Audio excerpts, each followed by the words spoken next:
तो बच्चों 10th class में चैप्टर 4 की बात चल रही थी, क्वाड्रेटिक इक्वेशन द्विघात समीकरण, और हम 4.3 पर आ गए थे।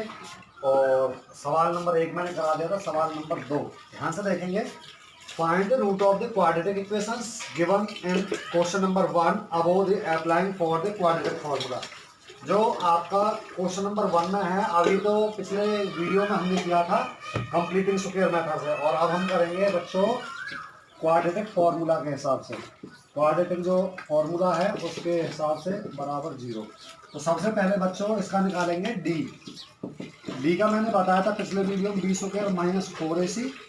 आगे चलने पर डी का मान रखेंगे -7 इसका स्क्वायर प्लस 4, ए का मतलब 2 और सी का मतलब बच्चों 3। 7 7 49 घटा में 4 दूनी 8 3 24, और बच्चों ये बच गया 25। तो डी की जो वैल्यू आ गई वो आ गई 25। अगर डी मैंने बताया था डी की आपके 3 कंडीशंस होंगी। या तो डी बड़ा आएगा 0 से यानी कि पॉजिटिव, या डी आएगा छोटा 0 से यानी कि नेगेटिव, या डी 0 के बराबर आएगा। 3 कंडीशंस मैंने बताई थी।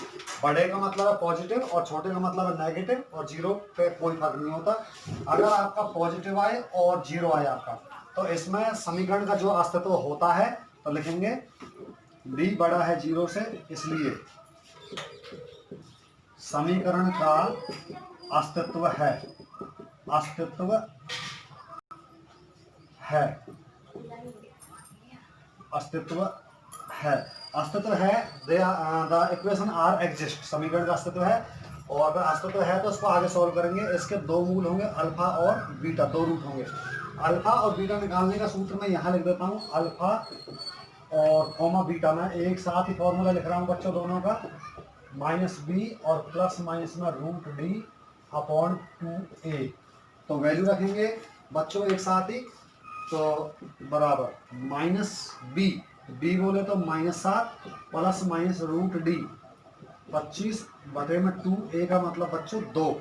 यहाँ से मैंने ये वाला जो आपको बताया था वो a बताया था, ये वाला जो बताया था आपको b बताया था, और ये वाला मैंने आपको c बताया था। तो हम आगे कैलकुलेट करेंगे बच्चों। ब्रैकेट से बाहर माइनस का साइन है तो ये पॉजिटिव हो जाएगा, प्लस माइनस से चली रहा, और इसका रूट आ गया 25 का 5, और ये 2 दूनी 4। तो बच्चों आगे चलने पर हम इसको कैलकुलेट करेंगे। अल्फा जब हम निकालेंगे तो एक बार तो ऊपर वाला साइन मान लेंगे, नीचे वाले साइन को भूल जाएंगे। तो +7 + 5 प्लस के हो गए 12, और बटे में 4 चल रहा है, तो ये कट के आ जाएगा बच्चों 3। एक बार माइनस मान लेंगे, 7 - 5, तो ये बीटा की जो वैल्यू आएगी कुछ इस तरीके, 7 - 5 और बटे में 4। तो बच्चों बीटा का जब हम मान निकालेंगे यहाँ पर, तो ये हो जाएगा आपका, यहाँ पर ये माइनस ले लेना है, यानी कि 7 - 5 बटे में 4 यानी कि 2 बटे में 4, और कट के आ जाएगा बच्चों 1/2। तो अल्फा बीटा वास्तव में कुछ भी नहीं है, एक्स की वैल्यू है। तो एक्स की 2 वैल्यू आ गई है बच्चों, 3, 1/2। तो ये यहाँ पर के आकर के आपका जो क्वाड्रेटिक फॉर्मूला है ये यहाँ पर फिनिश होता है। एक सवाल बच्चों में और बता देता हूँ आपको।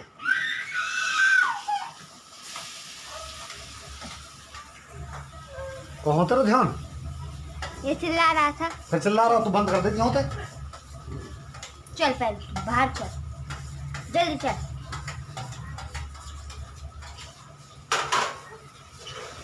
उल्टी चप्पल पहले बाहर से निकाल।